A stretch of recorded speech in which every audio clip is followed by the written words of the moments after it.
Welcome to Hoi An, one of the enchanting place here in Vietnam. If you are looking for a vacation and if you want to relax, this place is best place to unwind.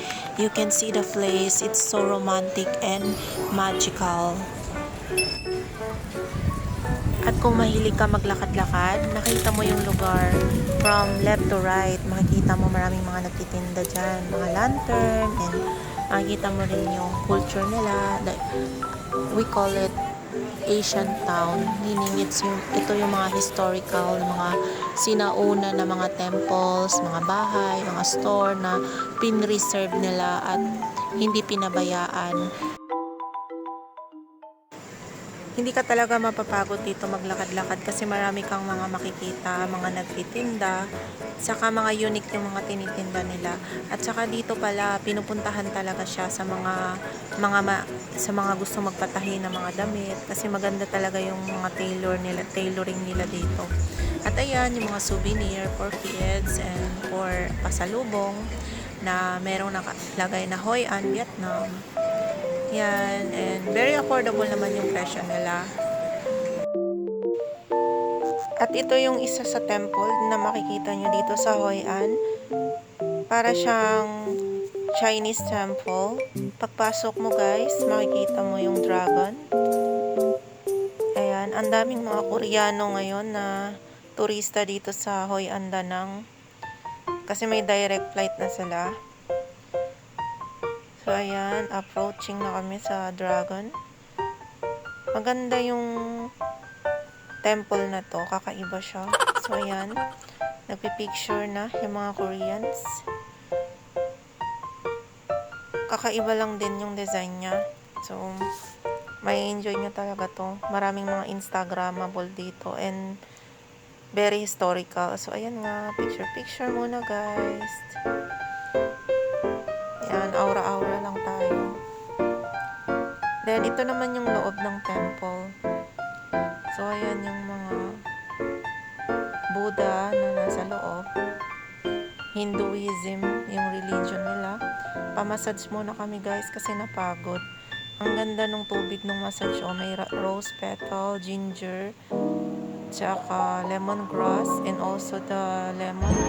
At ayan naman guys, yung sinasabi kong magical place na kailangan yung itry dito sa Hoi An. Ang ganda ng color, oh, nagmamatch doon sa water. Yung river niya, simple lang, pero ramdam mo guys yung kakaiba na vibes. So, ayan, tinry namin sumakay sa bangka. Sayang naman yung moment, diba? Kung hindi natin itatry.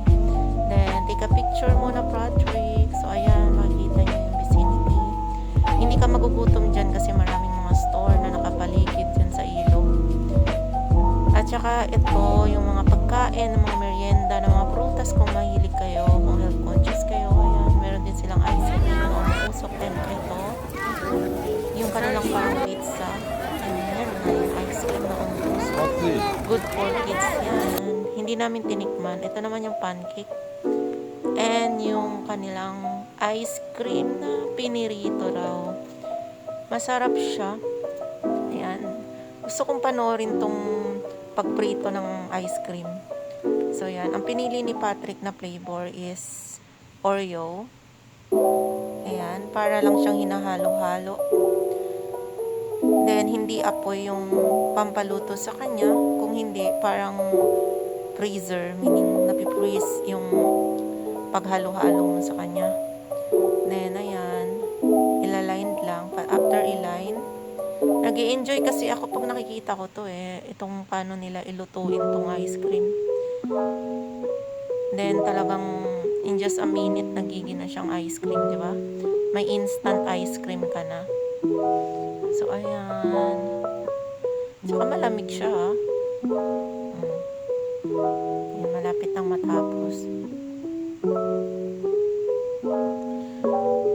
Nilagay na nga ni Kuya sa loob yung kanyang minasa-masa na ice cream.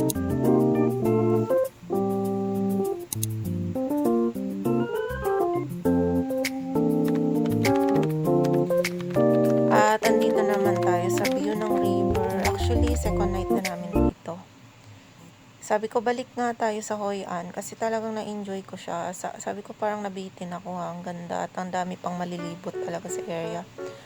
So, hindi nga talaga siya nawawala ng mga tao, mga turista. Ang daming mga Korean dito. Para ka rin nasa Korea. Ayan, mostly of ng mga tourist, Korean, at saka Indian yung mga nakita ko. Naghanap nga ako ng Pilipino eh. Wala akong nakitang Pilipino dito sa Danang. Bale, konti pa lang yung mga Pilipino dito. May binisita kaming Pilipino dito. General manager siya sa hotel ng Hoi An. So, ang galing talaga ng mga Pilipino kasi sila yung mga leader. Di ba, dapat Vietnamese yung mga general manager. So, talagang Pilipino yung kinuha nila kasi kakaiba na mag-isip ang mga Pilipino at saka masisipag, di ba? At ayan nga guys, yung night view niya, di ba? Very romantic, para ka rin nasa France. Isipin mo, nakaupo ka dyan, tapos nag-wine ka, tapos nakatingin ka doon sa mga lights. Di ba? So, talagang matatanggal dito yung stress mo, guys. Kung stressful ka sa buhay mo, magandang itry mo tong lugar na to, guys. Best place to unwind. Kasi ako, medyo stress ako sa work namin. Kasi, syempre, malaki din yung quota namin, guys. So, yan, minsan kailangan din natin mag-unwind at mag-reward natin yung sarili natin.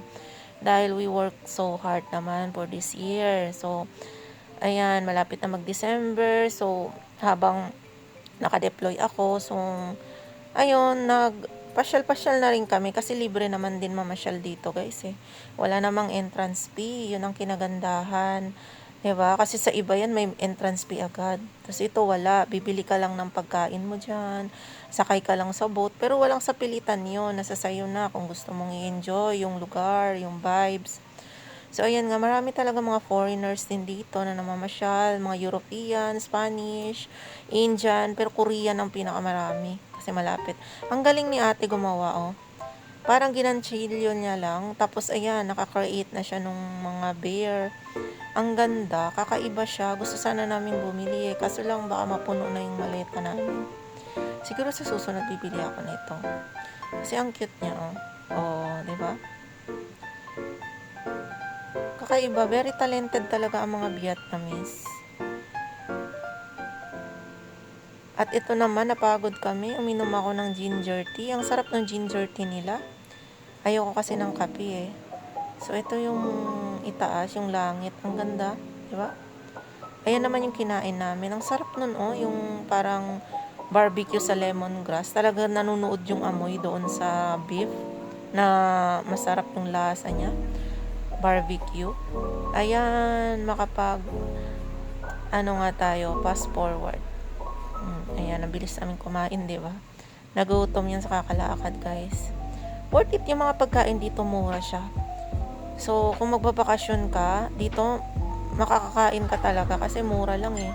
Very affordable, hindi siyang pricey. Saka mabait dito yung mga tao. Let's say yung, ayan, isi-serve ka nila ng pagkain, yun, walang kulang-kulang. Tapos, ayan, nagpatato si Patrick ng dragon. Sabi ko, magpahena ka. Di ba, gusto mo magpatato? Pero hanggang hena ka lang ha. Kasi, syempre, baka pagsisihan mo yan. Para at least may picture at na-experience mo magkaroon ng tato. Once in your lifetime na magpatato ka. Pwede ka magpahena ulit. Ang ganda kasi nung dragon eh. Parang signature kasi nila ang dragon dito sa Vietnam. Kasi yung mga lugar nila, lahat may dragon. At saka kung napansin mo yung bansa, yung map nila, parang dragon yung hugis ng mapa nila, di ba? Kaya siguro yan. Tsaka magaan yung buhay dito. Left and right, ang daming pampaswerte kahit yung mga sakayan na. May mga lucky charm. Dinaan nga kami minsan dun sa Boda eh.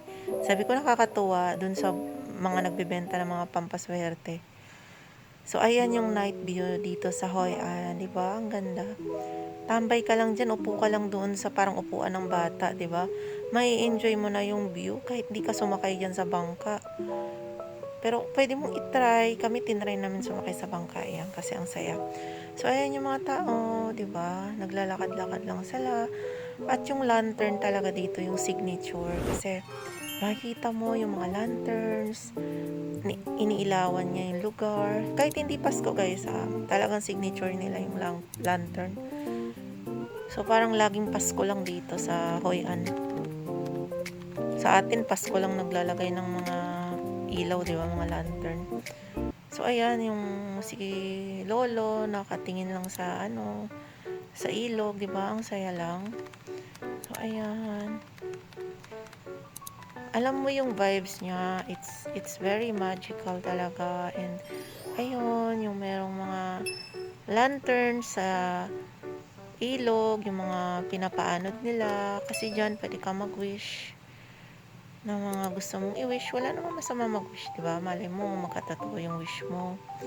Ayan, yung mga bangkero, natutulog na sila o nagpapahinga na sila kasi mamaya, na naman, trabaho na naman, diba? Ayan. At yung bridge na yan, ang daming tao. Ang daming tumatawid dun sa kabilang side. Ayan, ang ganda lang picturean, oh. Ayan, pati mga babae na mga tatanda, nagtatrabaho pa rin dito. Ang cute talaga ng mga umaanod na mga wish doon sa ilog, oh, na mga lights.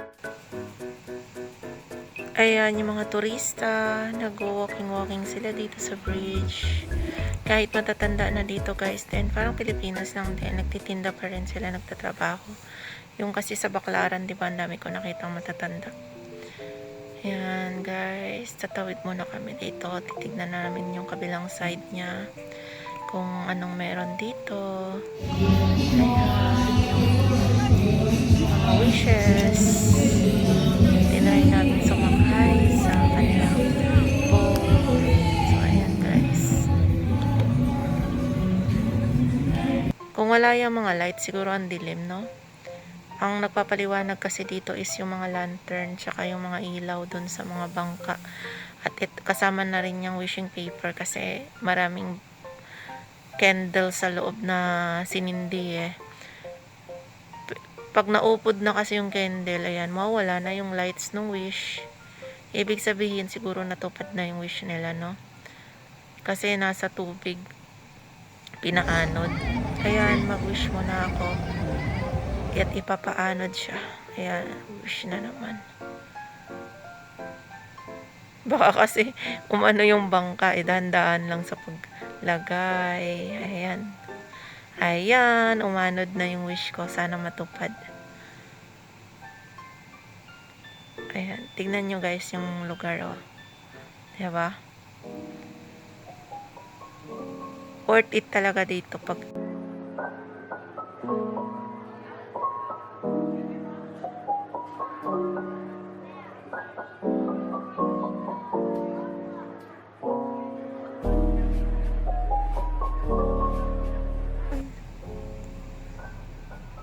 ito pala yung first night namin, nagsama-sama na yung video.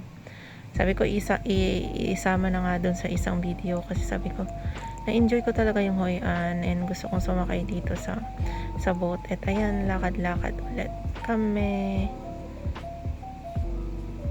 Yan, turo ng turo lang eh. Ang daming tao. Bumili nga pala ako ng hat nila kasi very unique siya. Sabi ko, bibigay ko to sa mother ko.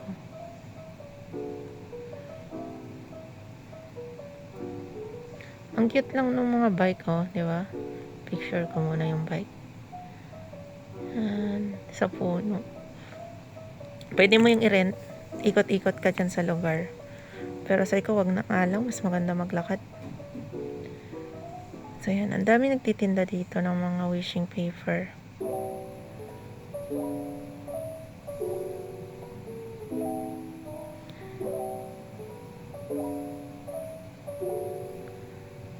Yan, diba? Pa-picture muna dito sa famous lantern nila. Ayan, yung aming selfie. So, ayan. So, kaiba ng dami. Diba?